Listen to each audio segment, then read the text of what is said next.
안녕하세요. 오늘은 네 번째 멘토가 되어드리겠습니다. 사연인데요. 멘티 사연은 좀 일반적인 사연이 아닐까 싶어요. 새벽 2시까지, 늦은 시간까지 공부를 하는데, 그래도 시간이 항상 부족하고, 그리고 성적이 조금씩 떨어지는 고등학교 3학년. 이 공부하는 시간을 내가 충분히 가지고 있다라고 생각을 하지만, 그래도 점점 공부하는 시간이 부족해지고, 그리고 해야 될 것도 많아지고, 성적도 조금씩 떨어져서, 여기에 대해서 어떻게 할지를 고민을 하는 학생이 많을 거라고 생각합니다. 그래서 한번 사연을 소개시켜 드릴게요. 먼저 고등학교 3학년이고 전라남도에 거주 중이고 수학 성적이 여기를 보면 수학 성적이 1학년 때는 1등급을 받다가 이제 2학년으로 넘어가면서 3등급으로 내신이 떨어졌고 전체 모의고사도 이제 뭐 국영수가 다 1등급이 나오기도 했고 그랬었는데 그게 지금 2, 3, 2등급으로 떨어졌다 라고 했거든요. 그래서 공부를 충분히 열심히 했다라고 생각을 하지만 막상 이제 성적이 그렇게 나오지 않는 아주 좀 힘든 상황이죠. 그리고 지금은 과외를 다니고 있고 이제 미적 개념을 배우고 있다라고 했고요. 그래서 오늘은 이따가 한번 공부 방법에 대한 예를 3월 모의고사에 대한 예를 가지고 하나 설명을 드릴 테니까 집중해서 좀 봐주시면 좋을 것 같아요. 그리고 수시보다 정시가 더 재밌다. 요거는 뭐 남자 친구들 중에서 그렇게 얘기를 하는 학생이 많은데 사실 제 생각에는 둘 다 해야 되는 게 맞다고 생각하는데요. 뭐 요거는 본인의 선택이니까 그거는 제가 따로 말씀을 드리진 않겠습니다. 그리고 수학은 조건을 정확하게 확인하기보다 문제를 읽고 머리에 들어오는 대로 풀고 있다는 걸 알게 되었다. 이거는 사실 자기 마음대로 그냥 상상해서 푸는 경우들이 있거든요. 그래서 문제라는 거는 사실 조건을 정확하게 확인하는 게 가장 중요해요. 그래서 이제 본인도 그 문제점에 대해서 인지를 했다라는 얘기를 하는 거니까, 뭐 좋은 변화인 것 같습니다. 이거를 뭐 수능 칠 때까지도 모르는 친구들이 많죠. 그리고 3학년 때는 이제 이걸 만회하고자 조건을 구체적으로 적으려고 했다. 그런데 그걸 적을 때마다 확신이 안 생겼다. 이 말은 아직 개념이 잘 잡히지 않았다라고 볼 수 있을 것 같아요. 그래서 평소에는 신경을 안 쓰던 연속 미분 이런 거를 다시 정의해 보기 시작했다. 그래서 이따가 얘를 제가 요걸로 한번 가져와 봤거든요. 그래서 요거 개념에 대한 설명도 한번 들어보시면 좋을 것 같고 그 이를 통해서 조건을 더 확실하게 적으려고 한다. 네, 좋은 변화입니다. 수학 문제를 언어로 된 조건을 수식과 기호로 치환한다라는 방향성을 잡았다. 아, 이 방향성 너무 잘 잡은 것 같아요. 제 그 영상 중에도 수학은 언어다라는 말이 결국은 하고 싶은 말을 수식과 기호로 풀어낸 거라는 거를 제가 설명을 한 거거든요. 그리고 어떤 루틴으로 풀지를 시행착오를 겪으면 확인하기에는 3학년은 시간이 너무 짧다. 자, 이 얘기에 대한 것도 제가 할 건데 시간이 짧다? 저는 그렇게 생각하지 않아요. 시간이 짧은 게 아니라 시간을 활용하는 방법을 모르는 게 좀 더 크거든요. 그래서 나에게 주어진 시간을 얼마나 잘 활용할 수 있는지에 대해서 꼭 고민을 해야 된다. 네, 그 말씀을 드리고 싶고, 그리고 수학 문제풀이의 루틴, 어려운 문제랑 일반적인 문제를 만났을 때 루틴은 똑같습니다. 똑같은 방법이고, 그 똑같은 방법을 이따가 제가 한번 설명을 좀 드릴게요. 학생이 문제점을 인지하고 있다는 게 참 좋은 것 같아요. 그리고 하루에 문제를 뭐 2, 30개 정도를 풀고 주변에서 어렵거나 재밌는 문제 풀고 있으면 이거는 못 참죠. 이건 같이 풀어야죠. 네. 뭐 이런 건 좋습니다. 근데 이 2, 30개 정도를 내가 얼마나 체계적이고 체계적이고 그리고 그 시간에 대한 거를 계획적으로 풀고 있느냐 요거는 상당히 중요한 부분이라서 그런 건 꼭 체크를 해줬으면 좋을 것 같고 그리고 이 친구의 시간표를 보면 새벽 2시까지 공부를 했다고 했는데 참 열심히 하는 학생인 것 같아요. 그래서 더 계획적으로 공부하는 게 필요해 보이거든요. 지금 시간을 충분히 많이 쓰고 있어요. 근데 그 시간을 밀도 있게 활용하고 있지는 않습니다. 뭐 그 이유는 여기서 나오죠. 계획표를 못 짜는 편이다. 못 짜는 편이 아니라 계획에 대한 능력이 낮다라고 봐야 돼요. 계획표를 짜는 거, 그리고 그 계획을 실행하는 거, 어떠한 방식으로 계획을 이행하는 거, 이것도 하나의 능력이거든요. 그러니까 지금 이 문제를 같이 푼다라는 걸 보면 이 수학적인 능력, 거기에 대한 사고, 그리고 무언가 새로운 걸 생각해내는 것, 그런 수학적인 능력에 좀 자신감도 있고, 그런 능력을 가지는 게 참 중요하다고 생각을 하는 것 같아요. 근데 그걸 알아야 돼요. 이 계획, 네. 계획을 짜는 거. 그러니까 계획을 짠다는 게 이 나의 시간을 활용하는 능력. 이것도 정말 중요한 능력이다. 나는 지금 그 능력이 없는 상황이다. 라는 걸 이해를 하고 시간표를 고민을 하면서 짜야 됩니다. 남들이 정해주는 대로 짜지도 말고 아무 때나 하지도 말아야 되는 거예요. 여기에 대해서도 고민을 좀 해봐야 되고, 미래에 대해서는 이제 뇌과학을 공부하고 싶다. 너무 좋은, 그리고 대단하고 존경할 만한 일이죠. 그리고 이제 개념에 대한 뭐 새로운 정의나 뭐 그런 것들을 대학 과정에서 증명하면서 이 배움과 지식을 쌓는 걸 즐거움을 느꼈다라고 했는데, 이게 정말 중요한 얘기인 것 같아요. 그리고 꼭 대학에 가서만 증명을 해야 되냐? 아니거든요. 그래서 개념 공부를 어떻게 해야 되는지에 대해서도 제가 이따가 이 증명을 하는 과정에 대해서 설명을 좀 하면서 어떻게 개념 공부를 하면 좋을지를 설명을 좀 드릴게요. 그리고 이런 객관적인 수학을 이용해서 세상을 설명하는 물리학의 큰 매력을 느꼈다. 너무 좋은 얘기이고, 이것도 역시 제가 참 응원해드리고 싶은 그런 목표인 것 같습니다. 그래서 뭐 조화, 객관, 환원 이론이라는 뭐 양자물리학은 제가 잘 몰라서 이런 걸 이제 설명하고자 하는 이론에도 매력을 느껴서 이를 연구하고 싶다. 어쨌든 참 이런 연구와 공부, 그리고 거기에 대한 고민, 이런 거에 좀 적극적인 생각을 가지고 있는 친구인 것 같다. 네, 그리고 저한테 이제 궁금한 점을 좀 구체적으로 써줬는데, 수학 문제 푸는 루틴, 여기에 대해서 제가 한번 얘기를 할 거고요. 그리고 계획을 못 짜는 성격, 계획을 못 짜는 거는 성격이 아니에요. 이거는 능력입니다. 그러니까 계획을 못 짜는 능력이 있으면 어떻게 해야 될까요? 그 성격을 버린다? 능력을 버린다? 아니죠. 그 능력을 길러야죠. 그러니까 그에 맞게 계획을 짜는 방법, 당연히 내가 고민해야죠. 지금 어릴 때부터 본인이 필요한 거에 대해서 계획을 짜고 생각을 하고 하는 걸 안 했다는 거잖아요. 그러면 당연히 지금부터라도 그 능력을 늘려야죠. 고민을 해야 되고요. 그리고 고3이 되니까 공부가 재밌어도 시간이 없어서 슬프다고 하셨고, 제 영상 중에서도 공감되는 내용도 많고 영감을 얻은 영상이 많았다. 참 감사한 얘기입니다. 네. 그리고 이제 뭐 시험을 놔버리는 성격이다. 이것도 수학적으로 생각을 해보면, 시험을 놨다? 시험을 놓는다는 게 나에게 도움이 되는 건가? 라는 거를 효율적으로 생각을 해보면 그렇지 않거든요. 이거는 공부에 있어서 모든 게 내가 원하는 대로, 저희 국내 수능조차도 평가원 시험이 정말 공정하고 참 대단한 내용을 많이 담고 있다고 하지만, 그럼에도 그게 모두를 만족시킬 수 있는 시험은 사실 아니잖아요. 그거는 시험의 특징이거든요. 시험은 100%를 만족시키기 위한 시험은 없어요. 그냥 효율적으로 모든 학생을 어느 정도 능력을 구분하고 그 능력에 따라서 다른 걸 배분하기 위해서 치는 거거든요. 그래서 공정하지 못하다? 사실 이런 생각은 학생 때는 안 하는 게 좋아요. 공정하지 못하면 내가 그 공정하지 못한 시험에 맞추는 게 일단 우선이거든요. 그럼에도 맞지 않으면 나의 성격을 뭐 감안은 해야 되긴 하겠지만, 그래도 지금 이미 뭐 고등학교 때부터 대학교 때 가면 더 공정하지 못할 수 있거든요. 그래서 그 놔버리는 성격에 대해서 뭐 굳이 이 성격을 본인이 알고 있음에도 계속 가지고 있을 필요는 없어 보인다라는 생각이 좀 드네요. 네. 그러면 제가 여기 대해서 공부 방식을 좀 설명을 드리려고 합니다. 그래서 공부 방식은 총 두 가지로 설명을 드릴 건데, 첫 번째가 개념 정리의 방식이고, 두 번째가 문제풀이의 방식이거든요. 그래서, 그리고 뭐 마지막으로는 시간표에 대한 얘기를 간단하게만 할 건데, 이거 역시도 학생이 고민을 하면서 직접 짜는 게 그냥 수학 문제라고 생각을 하세요. 시간표를 짜는 거를. 그리고 거기에 대해서 적극적으로 고민을 꼭 해봐야 된다. 그러면 개념 정리를 어떻게 공부를 하느냐, 제가 좀 순서를 크게 네 가지로 나눠 왔거든요. 먼저 첫 번째로 정의를 정확하게 받아들인다. 네. 그래서 그 예로 가지고 온 게 미분 가능의 정의인데, 그래서 미분 가능의 정의를 어떤 식으로 내가 풀어낼 수 있을지를 한번 고민을 해볼 거고, 이 미분 가능의 정의를 제가 가지고 온 이유가, 이번에 친 3월 모의고사 제가 다 문제를 보진 않았는데, 제가 그냥 어려운 건 뭐가 있었나 싶어서 22번만 한번 봤거든요. 근데 그 정의가 이 미분 가능의 정의가 나왔더라고요. 그래서 이따가 한번 저도 대충 문제만 읽어봤는데 그 문제를 한번 같이 풀어보면서 미분 가능의 정의를 어떻게 활용하는지 한번 얘기를 해보겠습니다. 그리고 정확한 정의를 바탕으로 개념을 이끌어낸다. 그러니까 정의를 정확하게 받아들인다. 그러니까 여기서 말하는 이 정의라는 거의 의미를 내가 정확하게 먼저 받아들여야 돼요.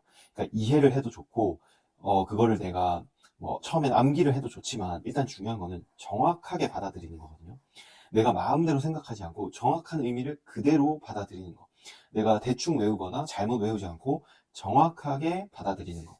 그리고 그 정확한 정의를 바탕으로 이제 이 미분 가능의 정의가 어떠한 개념으로 이끌어내는지, 다른 걸로는 어떻게 활용이 되는지, 뭐 미분 가능이면 연속인가? 뭐 이런 거에 대해서도 왜 자연스럽게 생각할 수밖에 없는지, 그리고 이 이끌어낸 개념에서 모든 공식을 다 증명하는 것. 아까 학생이 대학교에 가서 증명하는 거에 대해서 뭐 매력을 느끼고 있다라고 얘기를 했잖아요. 그거 왜 대학교에 가서 해야 돼? 지금부터 하면 되거든요. 모든 수학 공식과 수학 개념 전부 다 증명할 수 있습니다. 그래서 거기에 대해서 증명을 한다는 거는 사실 다른 말로 밝히면 그냥 명확하게 밝혀내는 거거든요. 그래서 모든 공식과 모든 개념을 명확하게 밝혀내는 것은 지금도 생각을 해봐야 되는 거거든요. 그래서 이 증명하는 과정을 꼭 거쳐야 되고, 그리고 이 정확하게 받아들여서 개념을 이끌어내고 증명하는, 정의를 받아들이고 개념을 이끌어내서 증명하는 이 과정을 계속 반복해서 이 공식을 외우지 않고 당연할 때까지 받아들이는 것. 이 과정이 제가 생각할 때의 개념 정리의 방식이라고 생각을 합니다. 그래서 한번 예를 들어 볼게요. 뭐 이런 예는 어떤지. 네. fx가 미분 가능한 함수이다 라는 정의와, 그리고 이 미분 가능한 함수라는 개념을 나는 어떻게 생각하고 있나, 그리고 이거를 누군가가 물어본 거예요. 미분 가능한 함수가 뭐야? 라고 나한테 물어봤을 때 내가 여기에 대해서 어떻게 대답할지를 생각을 해보는 거죠. 그럼 제가 좀 설명을 드리면, 먼저 함수라는 거에 대한 정의를 해야 되는데, 지금은 뭐 시간이 그렇게 많진 않아서 함수의 정의는 제가 하지 않을게요. 꼭 생각해 보세요. 함수가 무엇일지. 함수는 이런 거야 라고 정의를 꼭 하고 오셔야 되거든요. 함수를 정의를 했다. 뭐 예를 들어서 쉽게 생각하면 어떤 f라는 계산을 가지고 있는 기능적인 무언가에 내가 x라고 하는 그냥 그 어떤 수, 모든 실수, 그러니까 변할 수 있는 실수를 넣었을 때 그 f 계산을 통해서 나오는 y를 이렇게 표현을 할 수 있고, 그거를 이제 그래프로 그릴 수 있다 라는 과정이 쉽지는 않거든요. 이거 다 이해를 하셔야 돼요. 그럼 이걸 다 넘어갔다 라고 하면 미분 가능하다 라는 거의 일반적인 상황을 생각을 해보는 거예요. 자, 미분이 가능하다. 그럼 미분이라는 게 무엇인가? 미분이라는 거는 앞서서 극한에서의 기울기 라고 얘기를 했었거든요. 근데 그 극한에서의 기울기가 어떤 한 점의 극한에서의 기울기를 우리가 앞에서 미분 계수라고 불렀거든요. 그래서 예를 들어서 이런 함수가 있다. 그러면 요 한 점 A를 잡았을 때 여기서의 기울기, 그리고 여기서 뭐 B라는 걸 잡았을 때 여기서의 기울기, 이런 것들이 이 점에서 존재한다. 여기서 존재한다. 리미트 h가 0으로 갈 때 이 h는 플러스 h일 수도 있고 마이너스 h일 수도 있거든요. 그럴 때 a보다 조금 큰 y 값에서 a라는 y 값을 빼서 그거를 h로 나누면 이게 뭐가 되죠? 이런 기울기가 a, h가 되고, 얘가 요 y 값, 얘가 요 y 값, 이렇게 되죠. 이게 즉 이 기울기가 되는데 얘를 f'A라고 할 거다. 즉, 이런 f'A라는 게 존재를 하려면 요 값들이 fA와 fa 더하기 h가 계속 있어야 되는 거죠. 그래서 이런 함수류가 있을 때 여기가 A라고 하면 여기 플러스 0과 마이너스 0만큼 움직인 요 값이 여기로 가고 여기로 가고 하는 이 값이 항상 성립해야 되는 거거든요. 그래서 이거를 확장을 시키면 얘가 연속이어야 되는, 어디서? A에서. 그러면 이 A에서 연속 가능한 게 미분이 가능한 함수로 이어지려면 연속 A가 어디까지 확장이 돼야 되냐? 연속 A에서 얘가 A가 모든 실수에서 다 성립할 때, 그러면 모든 점에서 미분이 가능한 거고, 그거를 미분 가능한 함수이다 라고 얘기를 하는 거거든요. 그러면 한번 생각해 볼게요. 이렇게 생긴 함수가 있고 이렇게 생긴 함수가 있어요. 그러면 이거는 그 어떤 점을 잡아도 좌우에서 오는 값이 만나고, 그리고 그 기울기가 왼쪽에서의 기울기와 오른쪽에서의 기울기가 결국 같아지는, 즉 이걸 이렇게 확대를 해보면 요거랑 요거의 기울기나 요거랑 요거의 기울기나 결국 같아지는 상황이거든요. 이런 거를 미분 가능이라고 하는데, 이제 요 그래프를 보면, 확대를 해보면 여기서의 기울기와 여기서의 기울기가 이 0, 플러스 0, 마이너스 0일 때의 좌우에서, 이쪽은 뭐 예를 들어서 기울기가 1이라고 하고 마이너스 1이라고 하면 리미트 h가 0으로 갈 때 h분의 fa 더하기 h 빼기 fa가 h가 플러스 0일 때랑 h가 마이너스 0일 때, h가 플러스 0일 때랑 마이너스 0일 때, 플러스 0일 때는 플러스 1, 마이너스 0일 때는 마이너스 1. 결국 이게 같지 않다. 그러면 얘를 미분 가능하지 않다라고 얘기를 하거든요. 그래서 이 미분 가능한 함수가 어떻게 생긴 함수인지를 내가 적극적으로 고민을 해서 머릿속으로 이렇게 부드러운 함수들을 미분 가능이라고 하는구나. 그러면 이 부드럽지 않고 중간에 이렇게 꺾여 있는 것들은 이런 이유에서 미분 가능하지 않는구나 라고 생각을 할 수 있고, 그래서 결국 미분 가능의 함수를 이제 최종적으로 정의를 할 수가 있는 거예요. 모든 x에 대하여, 여기서 말하는 모든은 실수를 의미를 하는 거고, 모든 x에 대하여 리미트 h가 0으로 갈 때 h분의 fx 더하기가 존재하는 것, 이게 fx가 미분 가능한 함수이다 라는 의미인 거거든요. 그래서 가끔 문제를 보면 미분 가능한지를 물어봤는데 f'x 이렇게 하는 분들이 있어요. 지금 이게 얼마나 잘못된 거냐면, 미분이 가능한지를 물어봤을 때 미분을 해버리면 이건 미분이 가능한지 판단을 안 하고 그냥 미분을 한 거잖아요. 그래서 이 미분 가능에 대해서 적극적으로 생각을 하고 고민을 해야 되고, 사실 이건 이제 뭐 이 정의역을 어떻게 잡느냐에 따라서 또 다른 얘기들이 계속 나올 수 있는데, 지금 제가 얘기하고 싶은 거는 이 전체적인 흐름을 먼저 생각을 하고, 그리고 이제 여기에 대한 정의를 이제 바라봐야 된다. 그러면 이제 이 글이 여기서 나와 있는 이 미분 가능이라는 이 정의가 그냥 모든 x에 대해서 이게 존재한다 라고 외우는 게 아니라, 모든 x에서 미분이 가능한 한 점들이 성립해야 되고, 그 한 점들에서 성립하려면 좌우의 기울기가 같아야 되고, 좌우의 기울기가 같으려면 일단 연속이어야 되고, 그러면 그 연속의 성립하는 함수들 중에서도 이렇게 꺾여 있는 건 안 되고 이렇게 부드러운 것만 가능하다. 부드럽다는 의미는 그리고 우에서 온 기울기가 같다라는 의미다. 그러면 미분 가능이라고 한다. 이렇게 좌우가 다른 경우는 결국 이 값이 존재하지 않게 되어서 미분 가능하지 않다 라고 생각을 하면, 이제 이 글이 그 모든 거를 포함하고 있다라는 게 이해가 되는 거죠. 그러면 미분 가능한 함수는 그런 거다 라고 이해를 할 수가 있는 거예요.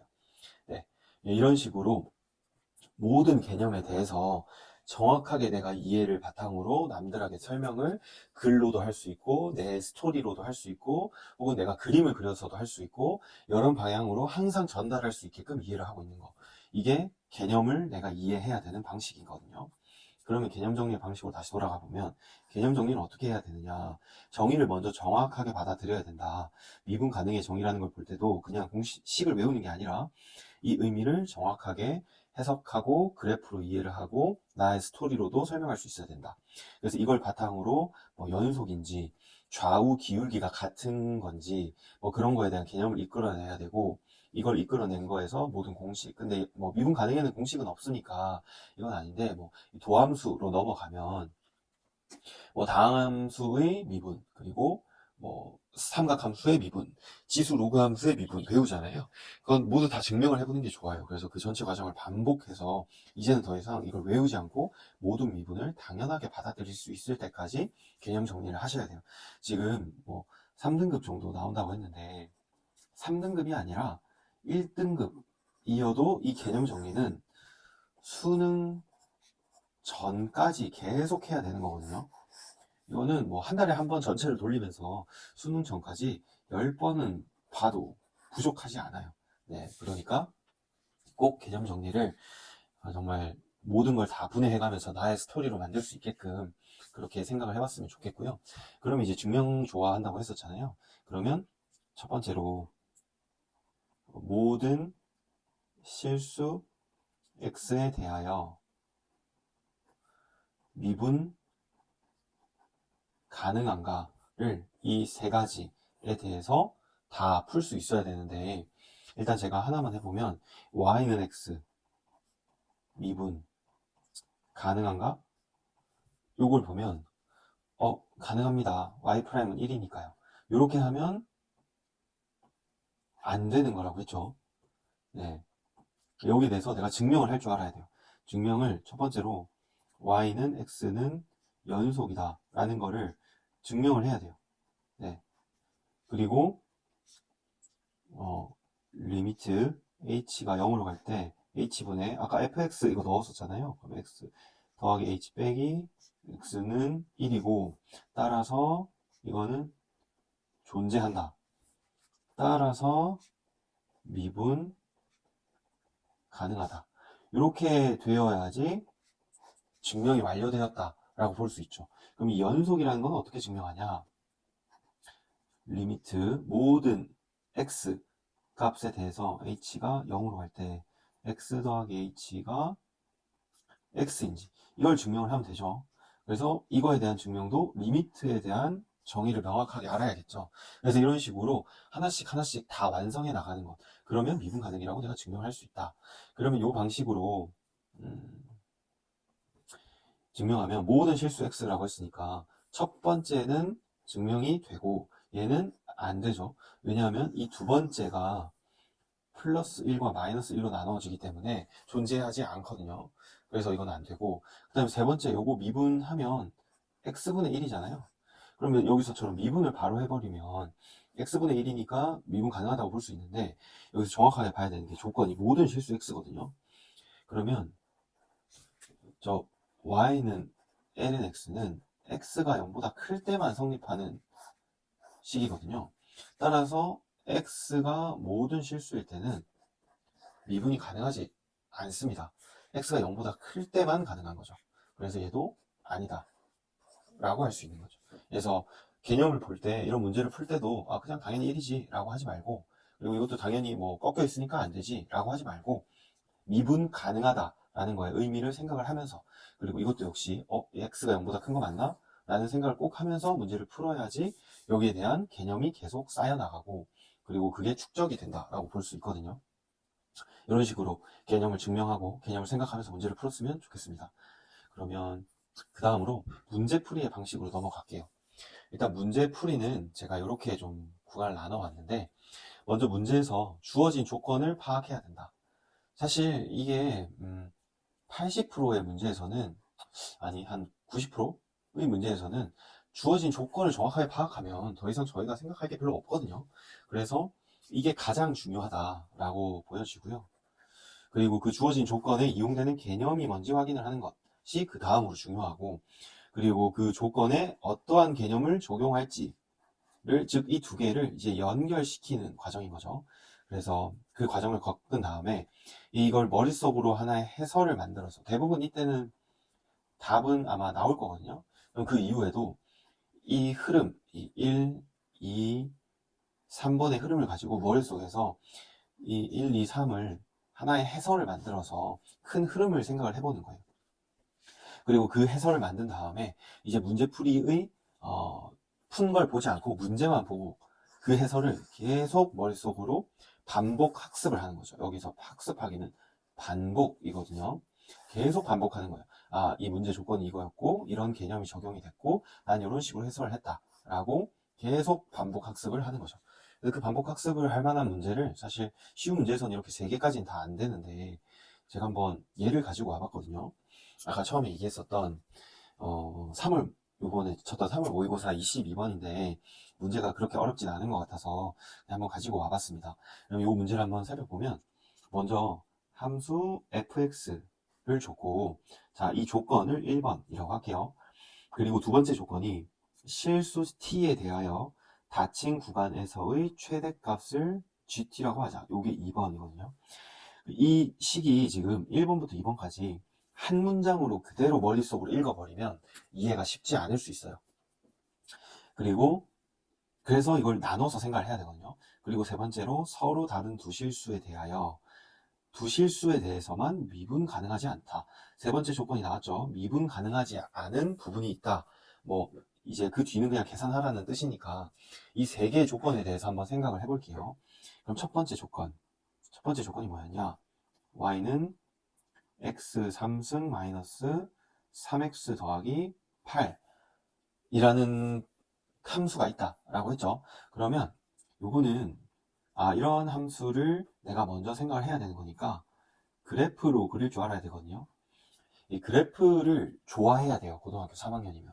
그래서 제가 나중에 그래프에 대한 영상을 좀 시리즈로 찍어볼까 하는데 어느 수준이라고 저는 생각하냐면 그냥 식으로 표현되어 있는 모든 함수는 그래프로 다 그릴 줄 알아야 돼요. 네, 지금까지 엄청 어렵다고 하는 문제들도 다 그래프 문제였거든요. 그러면 요 그래프를 그리는 방식은 뭐 제가 그걸 설명하진 않을게요. 이 그래프는 뭐 그렇게 어려워 보이지 않아서 이렇게 생겼겠죠. 그리고 여기는 미분하면 0이 되는 부분이겠죠. 그러니까 마이너스 1과 1일 거예요. 그리고 여기는 1일 때 여기 넣으면 몇이죠? 6 이렇게 나오고, 그리고 마이너스 1일 때를 넣으면 얘는 마이너스 1 더하기 3 마이너스 1 더하기 3 더하기 8. 네. 그러면 마이너스 2 10. 네. 계산이 네. 계산이 잘 안 되네요. 그리고 이제 여기서 어딘가에서 이렇게 0을 지날 텐데 그 0을 지나는 값을 생각을 해보면 정수로 나오면 좋을 것 같은데 0이 0이 나오려면 마이너스 1보다는 작아야 되고 마이너스 2 같은 거 한번 넣어보면 안 되고 마이너스 3 네, 일단 요거는 일단 계산이 안 되니까 여기다가 이렇게 두고 그럼 이제 0에서 이 마이너스가 플러스로 바뀐다. 그게 이제 이 그래프가 되는 거죠. 그래서 이 그래프는 어떻게 생겼냐? 요 그래프는 요렇게 생긴 그래프다 라고 첫 번째 조건을 저희가 이해를 할 수 있었죠. 그러면 이제 두 번째 조건으로 넘어가 보겠습니다. 실수 t에 대해서 닫힌 구간 t 플러스 2에서의 최대값을 gt라고 한다. 이거를 한 번에 그리려고 하지 말고 천천히 생각하면 사실 그렇게 어렵진 않거든요. 자, 먼저 위에서 그린 그래프를 한번 이렇게 가지고 와 볼게요. 좀 크게 그려야지 이해가 쉬울 거니까. 그러면 자, 여기 t라는 거를 내가 한번 여기를 내가 t라고 점을 하나 잡아 볼게요.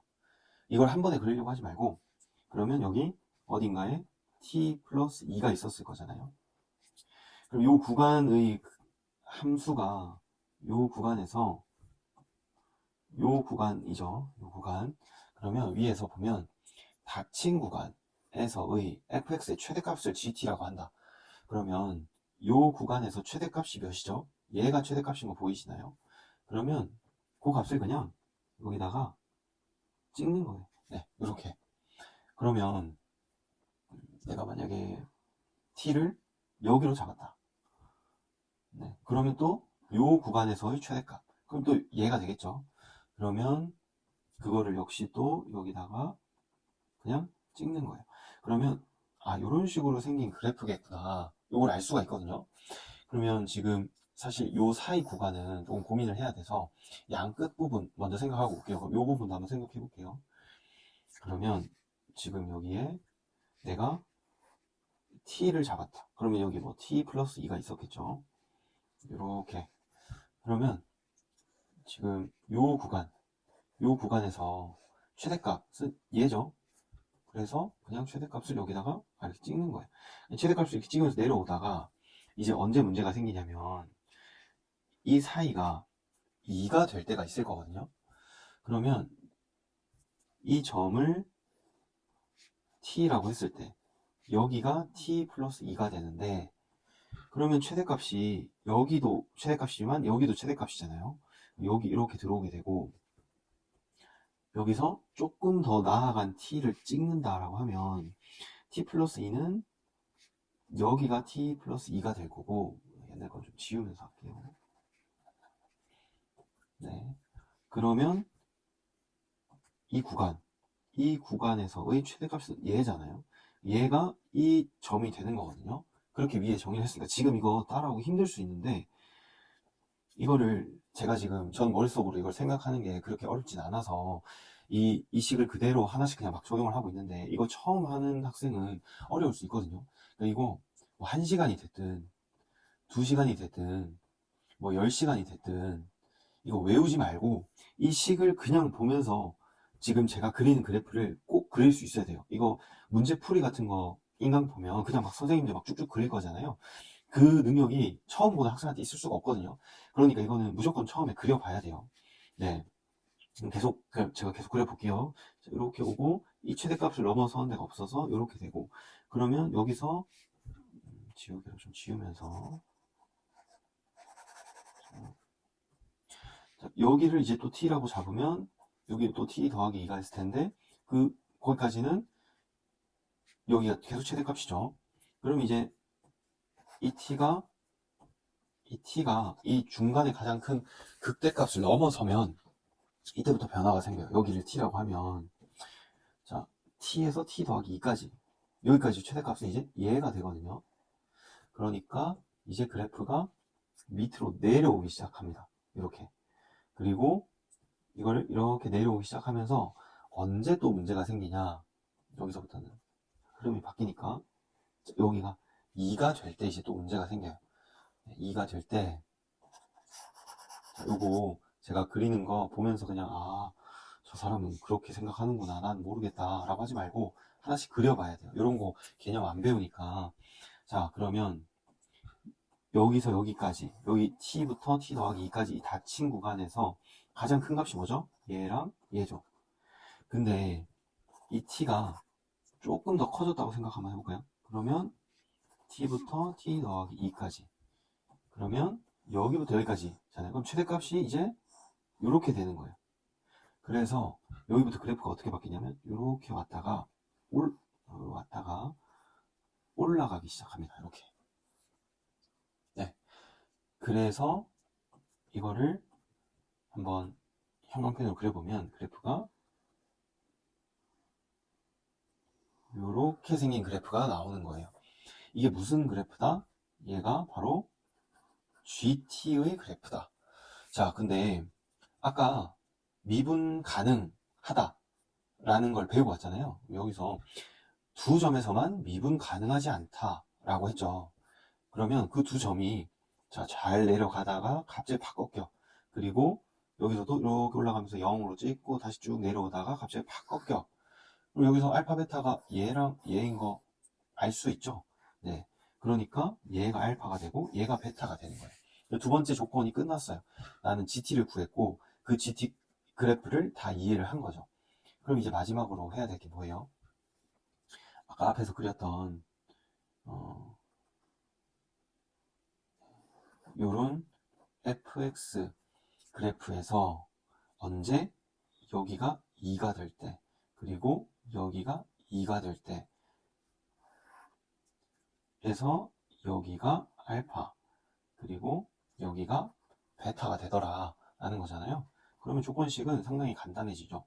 첫 번째로 지금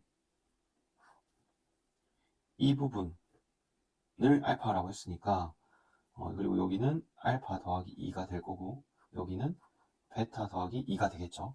그러면 첫 번째 이 y값, 이 y값은 뭐냐면 절대값의 알파 3승 마이너스 3알파 더하기 8이었는데 지금 얘는 음수였으니까 이 절대값이 마이너스가 될 거고 얘가 알파 더하기 2에 3승 빼기 3알파 더하기 2 더하기 8이다.